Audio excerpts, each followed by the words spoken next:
Super Supportive by Sleyca. Chapter 140, Waves, Part 6.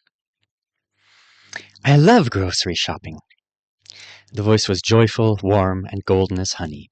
It sang out over the cacophony of thumping music, ringing Argold slots, noisy laughter, and the squawking of the flock of macaws currently displayed on the arched screen that formed a roof over the crowded street.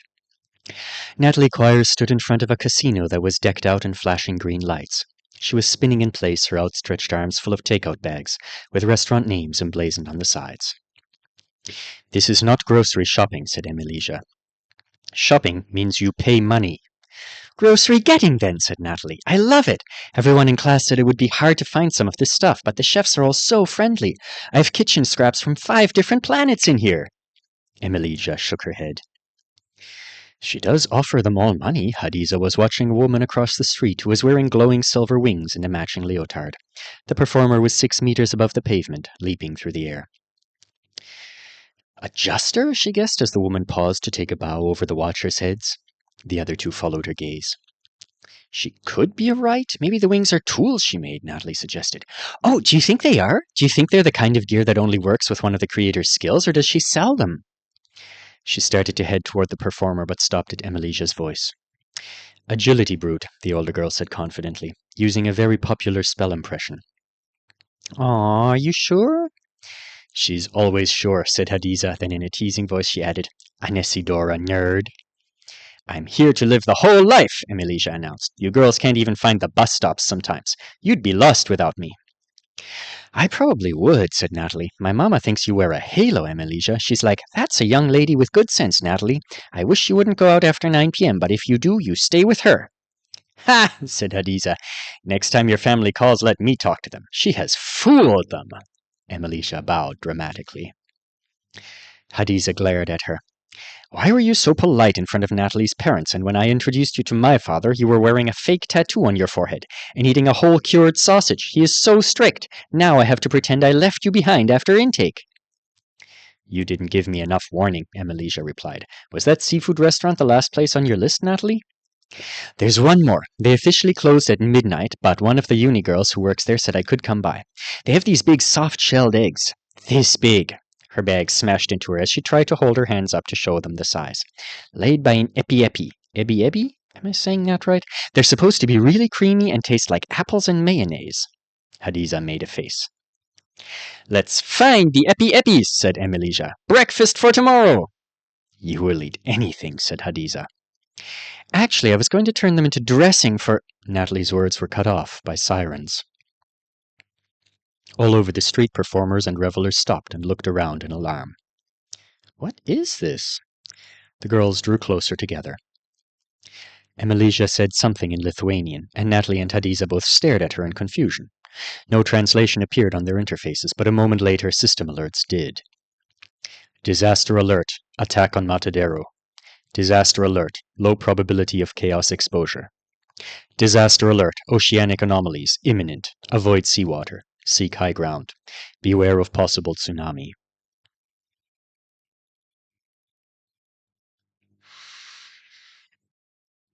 Flat on his back in bed, Lute clutched a pillow shaped like a fried egg to his chest and yawned. So late. I should sleep. Instead, he pulled up another interface window. He had 3 arranged in front of his eyes now, all showing things worthy of deep contemplation. In the one on the lower left, Hazel was absolutely losing her shit. He set it to play in slow motion. I still can't believe that happened. Hazel blowing up, even in such a phenomenal way, wasn't that big of a surprise. She'd never been hesitant about dishing out humiliation and criticism to others, but she sure didn't like the taste of them herself. A steady diet of praise and being told you can do no wrong must make someone saying they don't like you because you did something wrong really hard to swallow. He was glad she was off Earth. He wasn't sure that working for the palace full-time would cure her, though. Maybe being separated from her parents, Corin and Aulia, will be enough to help her grow a functional personality, but with her usual job, she might even end up even more of a monster. If Parathat-ur had had anything to do with managing Hazel, Lute would have called and warned the guy. Aulia confirmed Hazel's crimes, outed her skill, and apologized on her behalf on camera. That was the part Lute was still marveling at. He wished he could see inside his grandmother's twisted mind for just a second, so he'd know what percentage of her behavior was based on her interest in Alden, and what percentage was her irritation with Hazel. Surely politics was also in the mix, somehow. And me too, unfortunately. He turned his attention to the middle video. The volume was on, so he could listen to it. It was the kora player who had come to Lute's 7th birthday party. The man had been filmed playing in Parc des Batteurs a couple of months ago. He was still one of Lute's favorite street musicians. Would he teach me to play the kora? Would it be rude if I asked? He had been wondering about it for a while. It wouldn't have felt rude before, when he was bound for a normal human life. Now it was more complicated. Just like everything else. He wanted to think that if a high rank with their hearing, hands, and brain all upgraded had approached him in June last year and asked to learn the harp, he would have politely said, "I'm too busy to teach you, but good luck." But he was afraid it would have been something more akin to, "Never. How dare you ask? Take your magic fingers and shove them where the sun can't shine." What if he thinks I'm just a show-off dilettante like stupid Hugh? "My daddy says I don't need piano lessons like you, whiff boy," he muttered, imagining Hazel's voice in his head. "The system will turn me into a natural musician as soon as I get Shaner, and then I can pick up any instrument I want so easy." I wonder if Aulia's right, and one day I'll be old and I just won't care about any of the things she said or did to me anymore. He couldn't imagine it. He glanced at the third window. It was a picture from Emelicia's social media page. She'd posted it an hour ago. He'd been staring at it ever since, trying to think of exactly the right comment to make.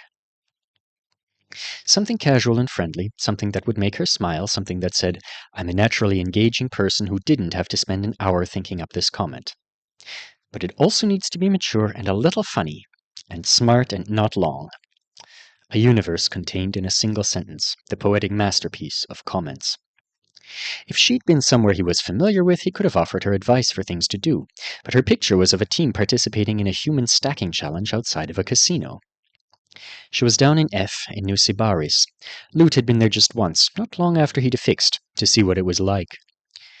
What it was like was very loud and crowded and full of so many adults trying to age-check him that he'd left without even setting foot in the restaurant that had been his intended destination. He'd mentioned it to Amy, and she'd told him that chainers weren't allowed in the casinos anyway. She'd said it in such a sorrowful voice that Lute wondered if she really wanted to gamble, or if the ban was somehow her fault. What if Emelicia is there because she loves poker or something? If a girl agrees to go on a date with me, will she get a lifetime casino ban by association? I could learn a luck chain and put it on someone else just as easily as my... His concerns were shattered by the sound of a siren. He almost fell off his loft bed. Is that the fire alarm? A guy had set himself on fire last night, so the idea was fresh in his mind. Then the system notices arrived. Lute had just enough time to read them a few times, get out of bed, and start pulling on clothes before the sound of a woman's magnified shout came from outside. "Garden Hall residents," she said in a clear but hurried voice, "all of you should have received instructions to report to campus shelters. That means the MPE building for you. Please head there now. If you don't know the location of the MPE building, ask a student in the talent development program. No running, no panicking, no staying in your rooms. We will be sending people in to check shortly." Lute threw a jacket on. His mind was racing. Matadero? But nobody ever... And what does oceanic anomaly mean? Giant whirlpools? Have the whales risen up against us? "System, I feel like you're being a little scanty with the information here. Do you not know what's going on for sure or something?" He started to zip up the jacket, but his hand stopped halfway through. Avoid seawater. Where's Libra tonight? Where's Mom?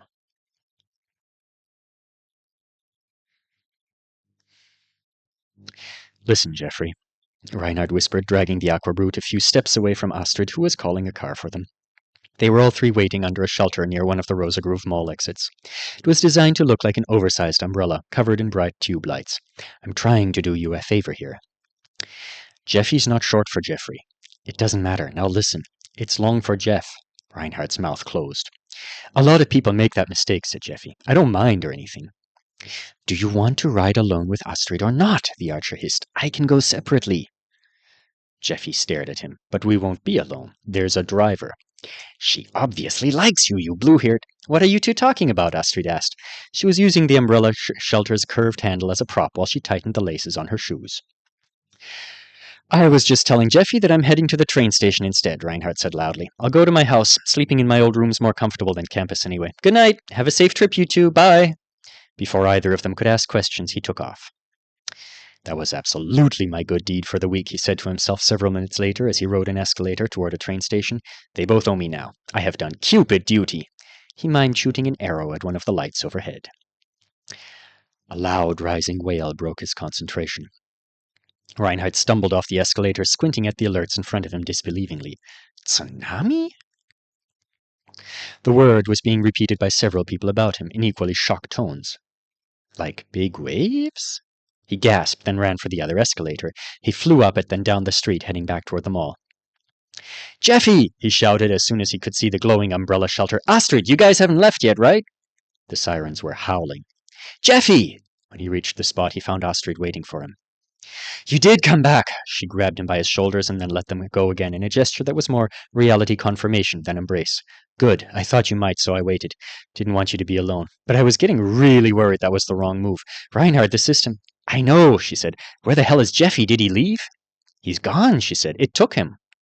What did? He demanded, looking around as if he expected to spot the Aqua Brute's mohawk in the shadows.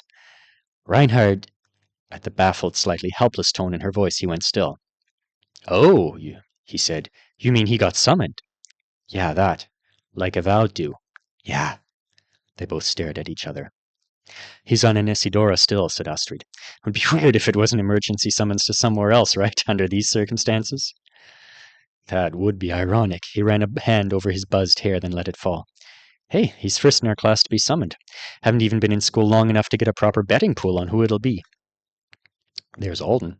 Yeah, but his situation's not really... She swallowed.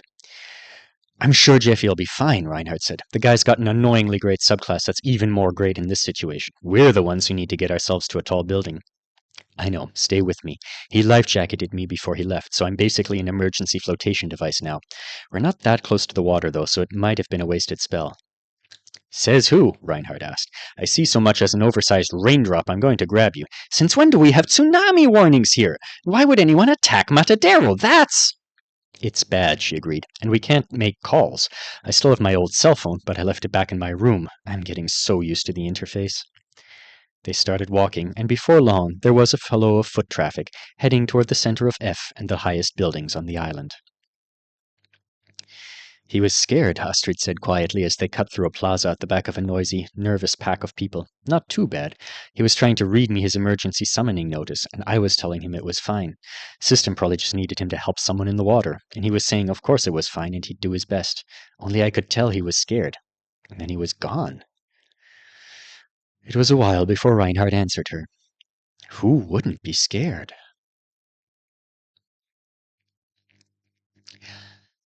Alden went down the stairs quickly, but not too quickly. Don't run. He'll hear your feet on the steps. Running makes it look like you're trying to get away from him. Trying to get away might make him wonder if he shouldn't let you. He hoped he was being paranoid. Liam seemed more like a person who would beg for your stuff than a person who would actually threaten you for it. A decent enough guy who was coming face to face with the terrible choices he'd made tonight. It didn't really matter. A scared stranger was unpredictable. The consequences for misjudgment were too high. There was a new, dangerous feeling in the air. Alden was acutely aware of his own weaknesses. I can't outrun him. I can't outfight him. Helping him look for his family sounds like a suicide mission, and if I drop Zeridee, she will die. The second floor landing was below him, and the emergency lights in the stairwell were bright, illuminating an absolute wreck. The water had drained away, leaving behind so much destroyed stuff: the broken door, glass, wood, an easel, an office chair, a dozen flavors of unidentifiable, sharp, shattered crap. Alden approached it cautiously. There was no way to avoid stepping on some of it, but the hiking sandals Zeridee had gotten for him had thick soles, so that was something at least. Stay up there trying to wrap your head around this shitty situation just a little longer. Please, Liam, just long enough for me to get out. He made his way through the maze of garbage step by step, trying to balance his need for speed with his need to still have functional legs and feet once he made it outside. You know, Duro Brute would actually be fantastic. Can Haoyu walk across broken glass like it's beach sand already? I think so. Once he gets himself where he wants to be, he could just barrel through a mess like this for sure. Or he could cannonball off the roof and skip the stairs altogether. He was almost at the bottom when the stairwell reverberated with the sound of footfalls. Damn! Okay, more fast, less careful. Alden jumped 4 steps into a spot that looked clear enough, landing hard thanks to the weight of his passenger. Here, below the 2nd floor, drops of water rained down from all the pockets and crevices of junk they'd been trapped in. Alden wanted to stop and study the movement of it, to see if he could figure out if there was some kind of rule or clue about how it got pulled towards its next target. The individual falling drops seemed to be responding to gravity like normal in here, but there was also a big wedge of water building up against the wall, as if the room were tilted. Tina? Tina, are you there? Liam was still talking loudly to the earring. His voice echoed. Alden reached the last staircase. Surprisingly, the debris wasn't that bad down here. There was a lot of smaller stuff littering the floor. A whole electric keyboard was in the corner on its side. And the door was gone. It wasn't even in the stairwell. It was just gone, like it had never been there at all. Alden ran out without pausing to question his good fortune. Within 3 steps, though, he realized the ground floor was going to be pitch black as he got farther from the emergency lighted staircase. I know where the puzzle door is. Apogee's ground floor had more than one hall lined with the reinforced boom rooms. He couldn't currently see the central hallway where a few strides past the Long siblings' torture room would lead him to the exit, but it wasn't far at all. 1 turn and a straight shot. It's fine. But the pause gave him a split second to consider another urgent problem. If he ran straight out into the street, he might not be able to jog away from Liam at whatever pace he wanted. Outdoors, it was probably at least as difficult to navigate as this. And what if there wasn't a puzzle door anymore, just rubble for him to dig through to find a way out? If I'm even a little slow, Liam might catch up to me. If he can't find his own shoes, he might actively try to chase me down. Safer if I watch him leave. The man was about to reach him. Thought turned to decision, and Alden rushed to hide himself and Zeredy in the deeper darkness of the hall he was in. Soon his feet were crunching on things he couldn't properly see. He dodged larger shapes and walked along a damp wall. Think the end is just ahead? It was getting harder to make out anything.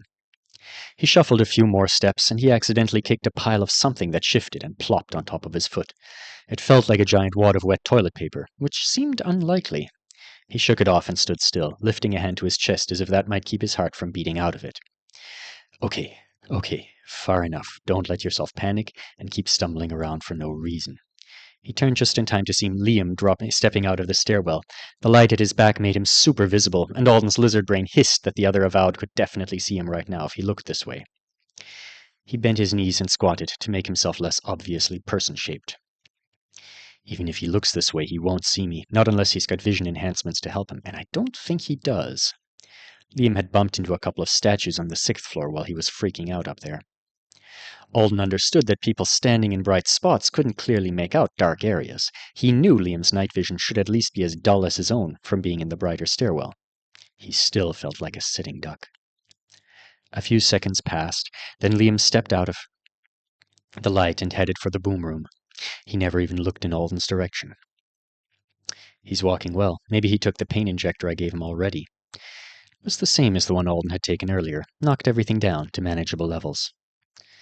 But really, please put something on your feet, man. Fabric, cardboard, anything. Having no skin left on them is going to suck so much. Liam looked for his shoes. Alden sat on the floor in the dark, monitoring him with his ears. There was scuffing, thumping, splashing. A lot of splashing. Did he find a whole lake in the torture chamber? Alden did have some questions about how the water had entered and exited the building down here. Without windows, had it punched through walls? I hope the whole place isn't about to fall on top of my head. He stretched his shoulders, organizing his thoughts. He was trying to take advantage of the short delay as much as he could. Zeredy lay across his lap. Water dripped from the ceiling around them, as if in mockery of the rain that had so recently stopped falling outside. I'm going to need to take that stimulant sooner than I planned. And I need some light. I'm too tired to search the whole building for a light. That's what I'm going to need. How do people make torches? Can I do that? Royce, can you hear me?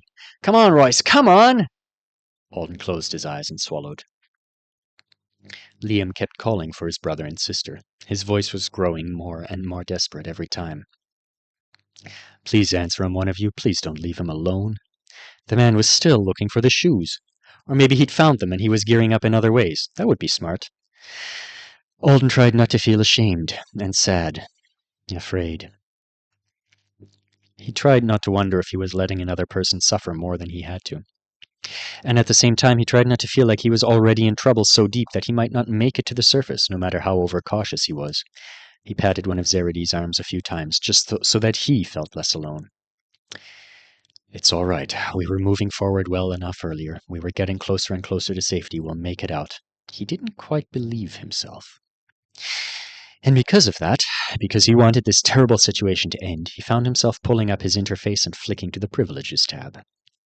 One simple weighty word at the bottom of the list stared at him. Mother. So, thought Alden, I guess it's finally time to think about this seriously.